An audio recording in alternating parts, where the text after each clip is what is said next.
আজকের এই ভিডিওতে আমি তোমাদের সঙ্গে শেয়ার করব কিভাবে তোমরা বাড়িতে বসে হাতে থাকা স্মার্টফোন বা ডেস্কটপ বা কম্পিউটারের সাহায্যে ওএসিসি স্কলারশিপের সম্পূর্ণ স্টেপ বাই স্টেপ রেজিস্ট্রেশন থেকে সম্পূর্ণ কমপ্লিট ফর্ম ফিল আপ করবে তার এই ভিডিওতে তুলে ধরব। কাজেই ভিডিওটি অত্যন্ত মন দিয়ে দেখো এবং ভালো লাগলে অবশ্যই চ্যানেলটিকে সাবস্ক্রাইব করো। তো সর্বপ্রথম তোমাদের এই অফিসিয়াল পোর্টালে চলে আসতে হবে oasis.gov.in অ্যাপ্লিকেশন করার জন্য। এই অফিসিয়াল পোর্টালটির লিঙ্ক ভিডিও ডেসক্রিপশনে দেওয়া থাকবে, চাইলে সেখান থেকেও তোমরা এখানে সরাসরি আসতে পারো। এই স্কলারশিপের আবেদন অনেক দিন আগস্ট সেপ্টেম্বর মাসে শুরু হয়েছে, কিন্তু এখনও পর্যন্ত এই স্কলারশিপের লাস্ট ডেট মেনশন করা হয়নি, তবে ফেব্রুয়ারি মার্চ পর্যন্ত চলতে পারে। তো এই স্কলারশিপে আবেদন নতুনভাবে বা ফ্রেশভাবে করার জন্য এখানে আসার পর স্টুডেন্ট রেজিস্ট্রেশন বলে একটি অপশন পাবে, মানুষের মতো আইকন। সিম্পলি এখানে তোমাদের ক্লিক করতে হবে। ক্লিক করার সঙ্গে সঙ্গেই তোমাদের সামনে একটি নতুন ইন্টারফেস ওপেন হবে। এখানে তোমাদের সিলেক্ট করতে হবে তোমার ডিস্ট্রিক্ট। তো তোমার নিজস্ব ডিস্ট্রিক্ট এখান থেকে সিলেক্ট করার পর নিচে সাবমিট বাটন পাবে। এই সাবমিট বাটনে ক্লিক করে ওকেতে ক্লিক করবে। এরপর তোমাদের সামনে আরও একটি নতুন ইন্টারফেস ওপেন হবে। এখানে কিন্তু প্রত্যেকটি ইন ডিটেলস গাইডলাইন্স দেওয়া রয়েছে, যে তোমাদের বর্তমানে যে মোবাইল নম্বর এখানে তুমি দেবে সেই মোবাইল নম্বরটা যাতে অ্যাক্টিভ থাকে এবং তোমাদের যাতে ব্যাঙ্ক অ্যাকাউন্ট সেই ব্যাঙ্ক অ্যাকাউন্টে যাতে আপডেটেড থাকে এবং মোবাইল নম্বরটি যুক্ত থাকে। এই কয়েকটি বিষয় মাথায় রেখে তোমাকে কিন্তু অবশ্যই আবেদন করতে হবে এবং সর্বোচ্চ যেটা হচ্ছে তোমার মোবাইল নম্বরটা সেটা কিন্তু ভালোভাবে দেবে। তো এখানে নিচের দিকে আসার পর ডিক্লারেশন বাটনটি পাবে, সেটা ক্লিক করে এগিয়ে যাবে। এরপরে এই ইন্টারফেসটা তোমাদের সামনে ওপেন হবে। এখানে আসার পর এখানে প্রথমে একটি অপশন দেখতে পারবে কাস্ট সার্টিফিকেট নম্বর। তোমরা যারা ফ্রেশ অ্যাপ্লিকেশন করবে তোমাদের এখানে কাস্ট সার্টিফিকেট নম্বরটি দিয়ে দেবে। তো অনেকের ক্ষেত্রে যারা নতুন অ্যাপ্লিকেশন করে তাদের অনেকেরই কাস্ট সার্টিফিকেট থাকে না, সেক্ষেত্রে কী করবে, তোমরা SC ST বা OBC সার্টিফিকেট যেটা আছে তার যে অ্যাকনোলেজমেন্ট নম্বর আছে সেই অ্যাকনোলেজমেন্ট নম্বর দিয়ে এখানে কিন্তু অ্যাপ্লিকেশন করতে পারবে। ফার্স্ট অফ অল এখানে তোমার কাস্ট সার্টিফিকেটের নম্বরটা দিয়ে দেবে। এরপর ডেট অফ ইস্যুইং, তো কত তারিখে ইস্যু হয়েছে সেই ডেটটা এখানে কিন্তু মেনশন করে দেবে। এখানে মেনশন করার পর এই যে নিচে অপশনটি দেখতে পাচ্ছ সংখ্যাগুলো ক্যাপচার কোড, এই হুবহু ক্যাপচার কোডগুলো তোমাকে এইখানে ক্যাপচার কোডে ফিল করতে হবে এবং ফিল করার পর এখানে সাবমিট বাটনে ক্লিক করতে হবে। এরপর SC কার্ডের নাম্বারটা দেওয়ার সঙ্গে সঙ্গেই তোমাদের এই রকম ইন্টারফেসটা ওপেন হবে। এখানে তোমার নামটা এখানে লিখে দেবে, তোমার যে SC সার্টিফিকেট বা আধার কার্ডে আছে সেই নামটা।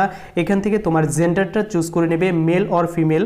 এরপর এখানে তোমার নিচে আসার পর তোমার আধার কার্ডের নাম্বারটা এন্টার করবে এবং কনফার্ম আধার কার্ডের নাম্বারটা এখান থেকে এন্টার করে দেবে। এখানে এন্টার করার পর এখানে তোমাকে বাদিকে কোনো কিছু করতে হবে না। বেসিক্যালি এখানে আবেদন করার পর নিচে এখানে দেখতে পাচ্ছ দুটি ডিক্লারেশন বাটন, এই ডিক্লারেশন বাটনগুলিকে টিক চিহ্ন দিয়ে দেবে এবং এখানে দেখতে পাচ্ছ যে ক্যাপচার কোড, এই হুবহু ক্যাপচার কোডগুলো এখানে ফিল করে নিচে একটি প্রসিড বাটন অপশন পাবে, এই প্রসিড বাটনে ক্লিক করে এগিয়ে যাবে।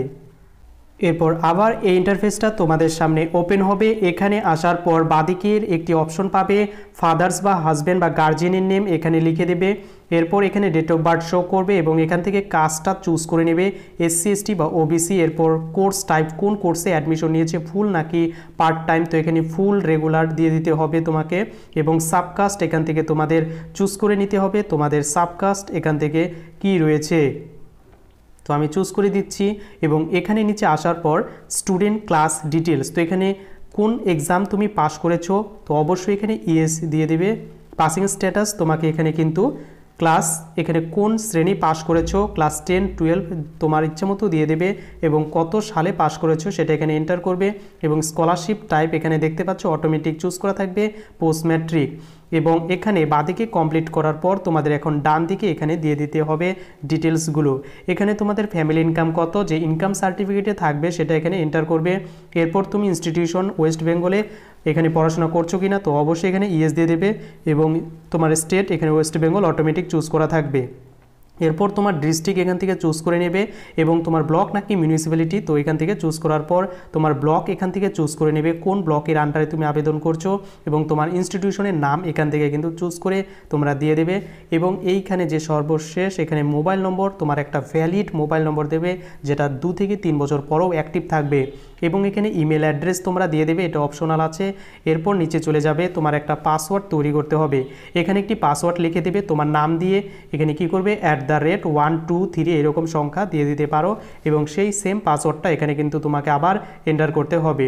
তো এগুলো সম্পূর্ণ এন্টার করার পর নিচে চলে যাবে, এইখানে একটি অপশন দেখতে পারবে ক্যাপচার কোডগুলো, এই হুবহু ক্যাপচার কোডগুলো এখানে তোমাকে ফিল করতে হবে এবং ফিল করার পর নিচে কয়েকটি ডিক্লারেশন বাটন এগুলো দেখতে পারবে। এই প্রত্যেকটি ডিক্লারেশন বাটনে তোমাকে কিন্তু টিক চিহ্ন দিয়ে দিতে হবে। তো আমি দেখতে পাচ্ছ টিক চিহ্ন দিয়ে দিচ্ছি এবং টিক চিহ্ন দিয়ে দেওয়ার পর নিচে এখানে একটি অপশন দেখতে পারবে সাবমিট বাটন। এই সাবমিট বাটনে ক্লিক করলেই তোমার রেজিস্ট্রেশন কমপ্লিট হয়ে যাবে এবং রেজিস্ট্রেশন কমপ্লিট হওয়ার পর তোমার মোবাইলে একটি ওটিপি যাবে এবং সেখানে আইডি পাসওয়ার্ড দেওয়া থাকবে। এরপর তোমাকে লগ ইন করতে হবে এবং লগ ইন করার পর তোমার ফাইনাল স্টেপটি কমপ্লিট করতে হবে। তো কিভাবে তুমি ফাইনাল স্টেপটি কমপ্লিট করবে তার ভিডিও অলরেডি করা আছে, ভিডিও ডেসক্রিপশনে লিঙ্ক দেওয়া থাকবে, তোমরা চাইলে সেই ভিডিওটি দেখে নিতে পারো। তো এই পর্যন্ত ছিল ভিডিওটি কেমন লাগলো অবশ্যই কমেন্ট করে জানাতে ভুলো না।